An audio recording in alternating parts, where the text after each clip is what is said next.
Assalamualaikum warahmatullahi wabarakatuh.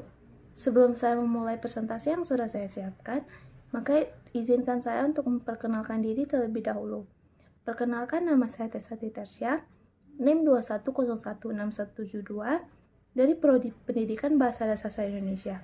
Dengan dosen pengampu Ibu Yulianti Rashid, SPD MPD, dengan mata kuliah Teori Pembelajaran Bahasa Indonesia. Di sini saya akan mencoba menjelaskan tentang materi metode pembelajaran bahasa yang dilatar belakangi oleh psikologi tradisional, behavioristik, kognitif fisik, dan humanistik.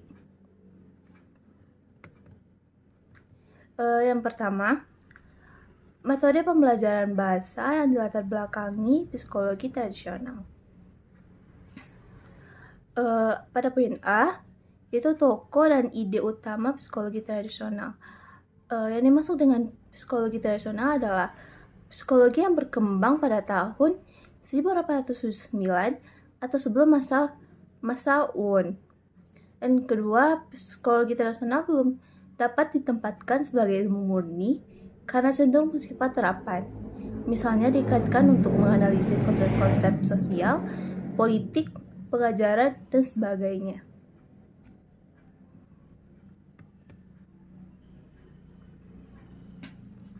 Yang B, metode tata bahasa terjemahan. Hingga abad yang ke-15, bahasa Latin merupakan bahasa yang paling banyak dipakai pada bidang-bidang pendidikan, komersial, keagamaan, dan pemerintah di negara barat. Hal itu tidak terlepas dari kecemerlangan para filosofi, yaitu Aristoteles, Plato, Descartes, dan sebagainya. Namun, menjelang abad ke-16, ketika negara Prancis, Italia, dan Inggris menempati kedudukan penting sebagai akibat perubahan politik di Eropa, penggunaan bahasa Latin mulai menurun, baik dalam komunikasi lisan maupun tulisan.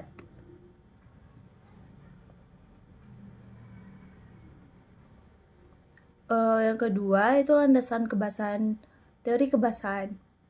Metode tata bahasa terjemah atau MTBT jelas tidak memiliki acuan teori kebahasaan yang standar. Tata bahasa yang berkembang pada saat itu jelas tata bahasa beraliran linguistik tradisional yang sangat dipengaruhi oleh tata bahasa Latin. Teori linguistik tradisional sama halnya dengan psikologi tradisional bersifat spekulatif karena sangat kental dipengaruhi oleh pemikiran kefilsafatan, baik realisme maupun materialisme.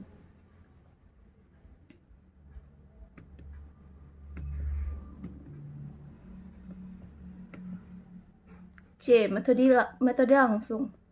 Sejarahnya, sejak tahun 1880, pakar-pakar linguistik seperti Henry Sweet dari Inggris, Wilhelm Viator dari Jerman, dan Paul Passy dari Perancis mulai menekankan perlunya organisasi profesi intelektual untuk mengembangkan ide-ide pembaruan yang memiliki kredibilitas dan keberterimaan yang tinggi. Dan oleh karena itu, pada tahun 1886 didirikan Asosiasi Fonetik Internasional atau The International Phonetic Association atau disingkat menjadi IPA. Ketiga, landasan teori pembelajarannya.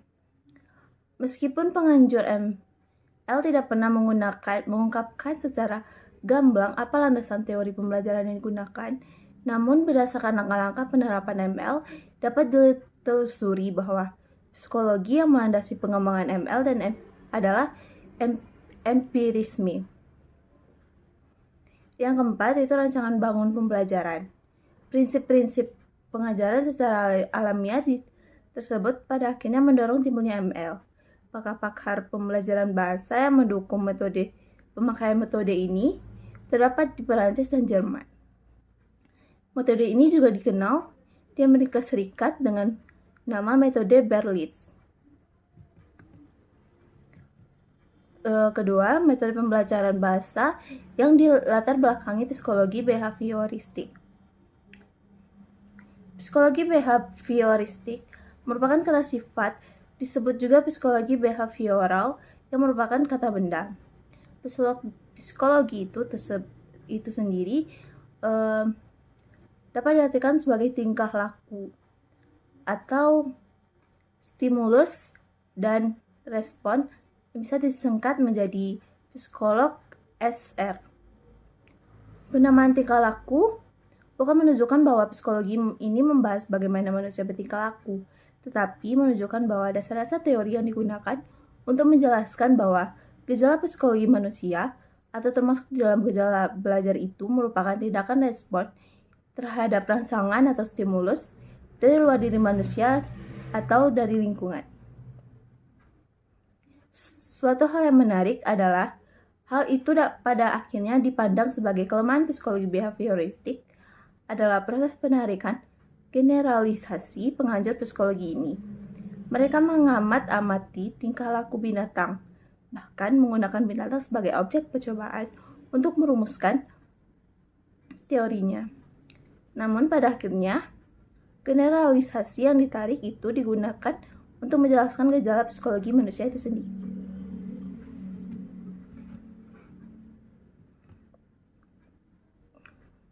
Nah, ada 3 tokoh dalam teori psikologi behavioristik ini yang merumuskan teori tersebut, yaitu E.L.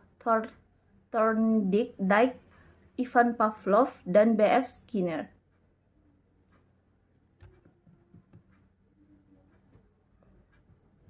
Landasan teori kebahasaannya yaitu oleh Charles Fresh dan Leonard Bloomfield adalah tokoh-tokoh linguistik struktural di Amerika Serikat. Oleh sebab itu, metode audiolingual yang dipelopori oleh kedua tokoh tersebut juga melandasi penyusunan metode pembelajaran bahasa sesuai dengan konsep-konsep pemerian linguistik struktural. Dan metode audiolingual sangat dipengaruhi oleh psikologi behavioristik. Psikolog behavioristik memandang manusia sebagai organisme yang pasif, yang dikuasai oleh stimulus-stimulus yang terdapat dalam lingkungannya. Manusia dapat dimanipulasi karena tingkah lakunya dapat dikontrol. Hukum yang berlaku bagi manusia pada dasarnya yang sama dengan hukum-hukum yang berlaku bagi gejala alam. 4. Rancang bangun metodenya. Memiliki tujuan pembelajaran. Menurut Huda, terdapat 2 tingkat tujuan pembelajaran, yaitu tujuan jangka pendek dan tujuan jangka panjang, yaitu menyimak, berbicara, membaca, dan menulis seperti halnya kemampuan yang dimiliki oleh penutur asli atau native speaker. Oleh sebab itu, selain menguasai 4 keterampilan berbahasa, siswa juga diharapkan memahami aspek-aspek sosiokultural penutur bahasa asli.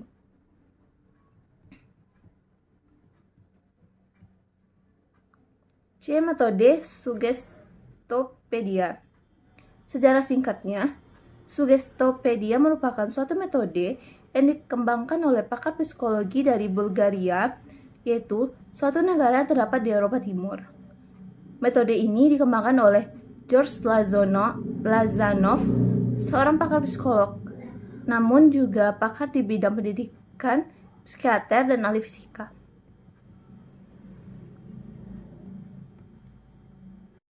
Tiga, metode pembelajaran bahasa yang dilatar belakangi psikolog kognitivistik. Berbeda dengan pengajar psikolog behavioristik, pengajar psikologi kognitivistik lebih mementingkan proses belajar daripada hasil belajar itu sendiri. Bagi penganut aliran ini, belajar tidak segera melibatkan hubungan antara stimulus dan respona. Lebih dari itu, belajar melibatkan proses berpikir yang sangat kompleks. Oleh sebab itu, teori ini sangat erat hubungannya dengan teori atau psikolog sibernetik. Tokoh Dan ide utama dalam psikologi kognitivistik ini yaitu Jean Piaget, David Ausubel, Jerome Bruner, dan kritik terhadap teori kognitif. Sejarah singkat dari metode alamiahnya itu pada tahun 1977, Tracy Terrell, seorang guru bahasa Spanyol di California, mempublikasikan sebuah rancangan bagi filsafat pengajar bahasa yang disebut pendekatan alamiah. Menurut Terrell, pendekatan tersebut merupakan suatu usaha untuk merancang pembelajaran bahasa yang mendayagunakan prinsip-prinsip alamiah yang dirancang melalui penelitian tentang pemerolehan bahasa kedua. Rancangan metode tersebut dikembangkan Terrell sesuai dengan pengalamannya mengajar bahasa di Spanyol. Dan terakhir yaitu metode pembelajaran bahasa yang dilatar belakangi psikologi humanistik. Aliran psikologi yang keempat adalah psikologi humanistik. Bagi penganut teori psikologi ini, proses belajar harus berhulu dan bermuara pada manusia itu sendiri. Dari keempat teori psikologi atau belajar, teori humanistik inilah yang paling abstrak, yang paling mendekati dunia filsafat dari dunia pendidikan. Meskipun teori dalam psikologi ini sangat menekankan pentingnya isi daripada proses belajar, dalam kenyataannya, teori ini lebih banyak berbicara tentang pendidikan dan proses belajar dalam bentuknya yang paling ideal. Dengan kata lain, teori ini lebih tertarik pada ide belajar dalam bentuknya yang paling ideal daripada belajar seperti apa adanya. Seperti yang biasa kita amati dalam dunia keseharian, wajar jika teori ini sangat bersifat eklektik. Teori apapun dapat dimanfaatkan asal tujuan untuk memanusiakan manusia atau mencapai aktualisasi diri dan sebagainya itu dapat tercapai. Baik, hanya inilah yang dapat saya sampaikan. Lebih dan kurang saya mohon maaf. Wassalamualaikum warahmatullahi wabarakatuh.